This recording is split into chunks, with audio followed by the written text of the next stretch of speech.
વાહ ભાઈ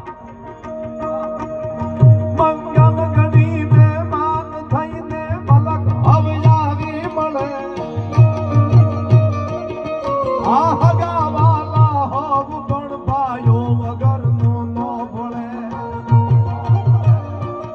ભાઈ ભાઈ ભાઈ ભાઈ જો તમારે ભરતભાઈ એમના બધા મિત્રો છે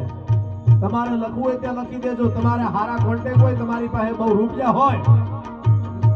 તમારા લગ્નમાં તમારા ઘરે પ્રસંગ હોય તો મોટા મોટા માણસો આવે પણ જ્યાં સુધી 5 ભાઈબંધ આવી ન બેસે ત્યાં સુધી તમારો પ્રસંગ કોઈ દાડો રૂડો ન લાગે સાહેબ.